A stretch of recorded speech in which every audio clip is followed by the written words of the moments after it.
definitely want to see what this shit talking about because of how Piers was acting in the last interview. So well, joining me now is Andrew Tate. His videos have been viewed billions of times online, but he's been banned from pretty much every mainstream social media platform, including Twitter. Andrew Tate, welcome back to Piers Morgan Uncensored. This low-key sounds like the Peterson Russell Brand interview already. Because you've been a victim of being, if victim's the right word, but you've been removed from social media platforms for your opinions. Elon Musk has dedicated himself, he says, to restoring free speech. Serious? Do you think that's going to include you, for example? I don't think it matters if it includes me or not. I think what's important is that free speech is the #1 weapon against absolute tyranny. And although you cannot have complete free speech because then conversations completely break down into asinine insult fests, I do like the idea of the changing of the guard when it comes to control over information. Is it possible, Andrew Tate, to actually police something like Twitter, to be a platform for genuine free speech? Or is it so toxic and tribal now that whatever happens, before we had all the people on the right screaming away that they were being no platformed and so on. Now you've got all the people on the left screaming that they're being diminished in some way. It's very tribal, very toxic. Can Musk cut through that? And if so, how? Get the trolls out of here, like JP said. Yeah, it's going to be extremely difficult. There's always going to be one group of people who are extremely unhappy, but I think that anybody who's perspicacious enough to understand the truth of what's been going on in the world recently will know that the left and their narratives have certainly been protected for a very long time. And the universe has swings and balances, and God often restores balance to the universe, and perhaps it might swing the other way for a while. I truthfully am a person who believes that all points of view are extremely important, because as soon as you block points of view, you have absolute tyranny. And in a way, it's sort of self-defeating, isn't it? Because you carried on getting huge attention. It was interesting to me that when you came on the show, for example, we've had, I think, nearly 6 million people have viewed the whole interview that we did, which is a huge number of people, certainly far higher than watched it on conventional television. So you have a whole world out there online which operates away from social media platforms. Yeah, I've been very, very successful in spite of them, but not many people can do that. I'm in a pretty unique position, but I think that everybody needs a voice to a degree, and social media platforms are now the most important platforms on the planet. Fact. They control information, and they influence real-world decisions, and they influence people's perception of reality. The last few years of COVID have been a perfect example of what happens when you censor one side of the argument, and you only allow one point of view to be purported by the matrix in and of itself, and that's how you end up in tyrannical situations. I think you were just discussing that, Piers. Yeah, and I think that's a perfectly valid point. People have quite rightly held me to task over some of the positions I took during the COVID. The energy on this shit is so much more different than the last one, bro. You know what I'm saying?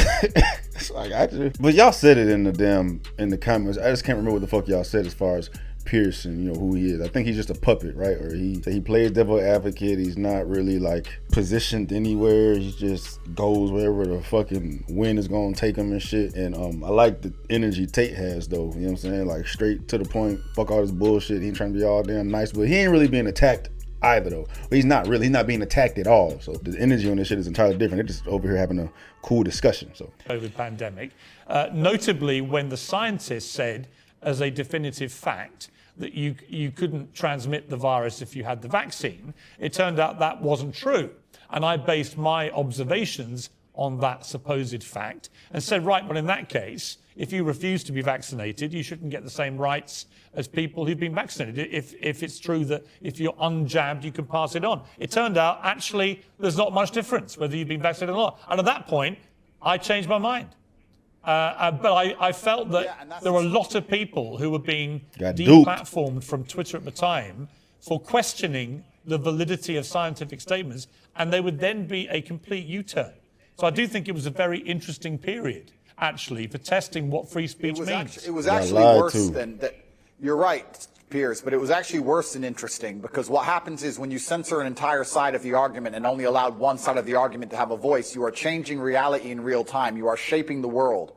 The only reason that scam continued as long as it did, and the only reason people didn't get to see their own parents get buried, and the only reason people sat and missed cancer appointments because they were scared of the common cold was because they were censoring anybody who said anything contrary to the purported version of events that the mainstream media decided they want the entire world to swallow. It's beyond simply interesting, and it's beyond simply funny or coincidental. Yeah, I mean, I will challenge you on one thing. It's not the common cold, right? COVID-19 has killed 6.6 million people. It is one of the most deadly viruses, certainly of our lifetime. So it wasn't the common cold, but I do think it is completely justified for people to say we should be more cautious, I think, about accepting during fast-moving pandemics the word of scientists as being sacrosanct, because on a number of things, from the use of masks to the efficacy of vaccines and preventing bullshit, bro. transmission, What you said. they did massive U-turns. Because I'm gonna wait and see what Tate say, bro. I've read enough history books to know that the people who do the censoring are never the good guys. And they've been censoring a lot of arguments for a very long time in the name of good. They are weaponizing virtue, and it's always in the name of tyranny.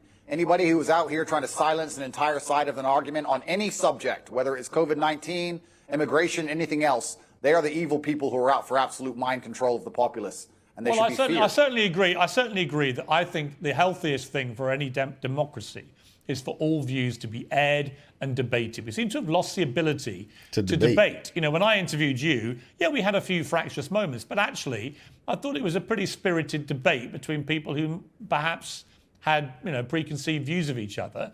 And I've got no problem interviewing you now about these because I think you have an interesting take on this stuff. And that's the key to life. When you reach that level of adolescence in your mindset where you can't handle any point of view that is contrary to your own, then you're truly a broken person. And that's what the internet is purporting. It's very interesting you said about Twitter being tribal. There's a large contingent of people on Twitter who simply cannot handle reading an opinion which differs from their own. And that is a degree of immaturity that we do not need adults to be functioning with in the modern world. Which happens all the goddamn time, bro. Motherfuckers do not know how to disagree. And on top of that, they can't disagree without feeling attacked or offended or get emotionally attached to the opposing view, right? You get pissed that someone doesn't agree with you. Like they shitting on you or something, bro. And these are adults doing this shit too. Like, what the fuck? Like, why? Well, you know, we're the soft, we sensitive as fuck, but damn, motherfuckers is that goddamn sensitive. We're just a difference in opinion.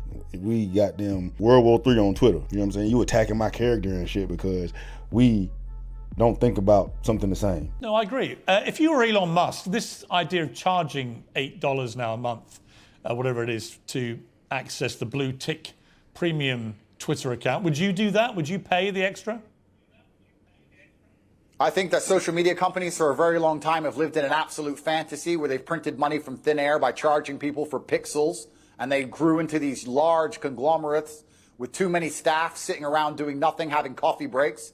And Elon Musk is a businessman. He's walked into the office and he's firing a bunch of people who are messing around doing nothing, and he wants his business to make money, as it absolutely should. And how he decides that happens is his prerogative. I don't see why we should sit and accept that a website needs 200,000 people sitting around discussing in long meetings, sitting on beanbags about policy of human rights of some garbage. When he's come along and said, no, I'm a businessman, we're going to charge for our service, we're going to reduce the number of staff, and we're going to be a functional, coherent company, as they should be. And it's his prerogative to do it, as he's bought the company. I think he can do whatever he wants. Yeah, I mean, I don't disagree, because I remember... I disagree. I disagree. I agree with everything he fucking said, but it kind of defeats the purpose for the whole little blue check mark system. But if he wanted to do away with that shit, that's on him. You know what I'm saying? Everybody can be utilizing Twitter and the way they see fit, paying for a fucking blue check. I'm not doing that. I don't give a damn. It ain't that fucking serious to me. But you know, y'all do what y'all will. You gonna have celebrities out here buying these blue checks now? You had to buy your blue check, fucking Kim Kardashian. So are they gonna take all the blue checks away too? Like, is that how that's gonna work? I want to see that happen.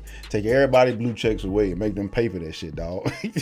Hey, Elon coming this motherfucker pimping everybody like that. The appalling censorship of the New York Post exclusive about Hunter Biden, the son of the president, about his laptop. This is 3 weeks before the election that Joe Biden won. He was heading, to a possible victory, but it was tight. And that story, they reckon, could have tipped it either way. But it was completely suppressed and censored starting with Twitter, then Facebook, then others. Twitter literally locked out the New York Post account for 2 weeks for breaking a completely true story. I thought that was shameful. It's worse than shameful. Proving it's Andrew worse than Tate's shameful. point, When you bro. control information, you control the real world. Facts. They affect the real world in real time. They are genuinely affecting the reality people live in. They are not just a company. They're not just a social media platform. It affects absolutely every single person on Social the planet. programming. It changes who is elected. I don't want to comment specifically on Hunter Biden or the laptop. I would never kill myself. But I don't think it's fair that they would hide certain key information that close to an election. And the fact that they've done that was done specifically to affect the world that we all live in. And we all have to suffer the consequences of those things. So to sit and say that these companies can just do whatever they want, and they're private, etc. No, free speech is beyond important for democracy. It's important for the reality that we exist under. Andrew Tate, thank you for joining me. I appreciate it. Man, I wish Tate had talked like that the whole interview that they had the first time. That would have been lit. You're just sitting there with the robotic ass approach and shit, right? You know what I'm saying? The other ones being all like not docile, but just a little more timid than I'm typically used to seeing Andrew Tate. You know what I'm saying? He wasn't maintaining his frame like this. You know what I'm saying? But either way, it was cool. It was cool. Yeah. Thoughts? Peace.